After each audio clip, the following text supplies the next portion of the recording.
Shrimati Jagdamba Shukla story अड्डा में आप सभी का स्वागत है एक बार फिर। बस अब लास्ट बचा है, यही बताना नेक्स्ट था। हाजमोला एपिसोड इसका क्यों हुआ कि लोग इन सारे प्रोजेक्ट्स को खा पी कर पचा गए, ठीक। और हम जहाँ इतना पैदल चल के पैसा बचा के और गोल्ड लोन बताए कैसे क्या क्या हुआ अब तक स्टोरीज़ में मेरे जितने भी डालते गए। फिर 1 महीना हम अपने ज़बरदस्ती से उसको चलवाए। मेरा तो इम्प्लीमेंट हो गया। जो ड्राइवर था उसके हैंड राइटिंग में सारे मैटर्स लिखवा के और जो नोट्स वो अर्न करके हमको पेमेंट किया वो नंबर सहित हम रख लिए। चलिए मेरा काम तो हो गया। हमें पता था कि ये लोग चलने नहीं देंगे, शुरू से ही गड़बड़ चल रहा था, चलने नहीं देंगे। और कुछ लोग ऐसे थे जिनको उम्मीदें बहुत थी कि वो चलेगा तो कुछ अच्छा होगा। अब कुछ ऐसे थे जो उसे चलने नहीं देना चाह रहे थे। तो 2 फैक्टर्स थे। तो एक तो जिनको उम्मीदें बहुत थी, उनकी उम्मीदों पे पानी ये लोग फेरे साजिश करके, जिसके वजह से कई सुसाइड केसेस भी हुए। तो एक ये मैटर हुआ। अब वो चलने नहीं दिए। गाड़ी है वहाँ पे। 1 अक्टूबर या 1 नवंबर को हम गए, फिर 15 तारीख को भी गए। वो बोले पैसा दीजिए ले जाइए, पैसा दीजिए ले जाइए। ठीक है, ये आप अपने तरफ से कह रहे हैं। हमारे तरफ से मंथली नुकसान है अभी जितना, जब तक नहीं वो देंगे।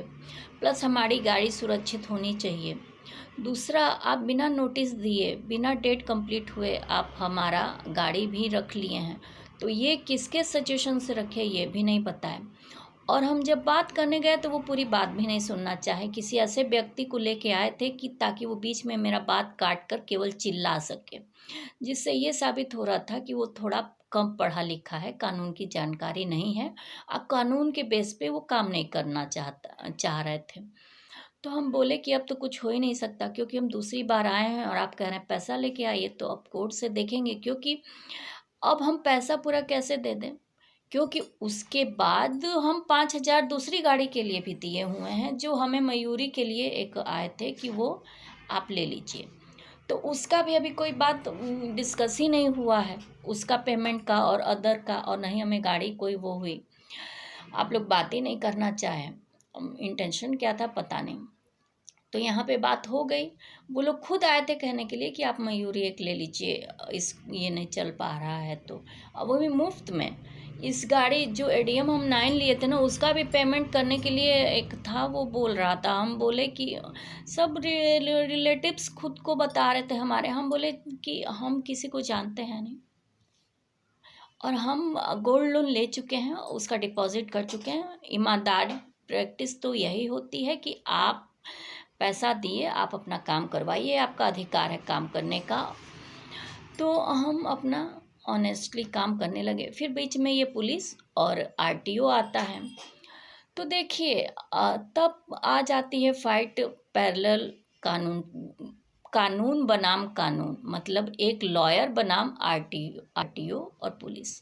तो कानून बनाम कानून फाइट जब आ जाएगी तो कानून बनाम कानून डिसीजन भी होगा। तो ये वो एक अलग केस जाएगा कि आप लोगों ने यदि करप्शन के थ्रू इन गुड फेथ काम नहीं किया है, तो फिर जो होते हैं वो उन लोग को भी पता है, हमको भी पता है, वही होगा। तो नेक्स्ट अब हम परेशान हैं। नेक्स्ट स्टार्टअप वही हम 3 गाड़ियों में करने के लिए अब लोन लेंगे।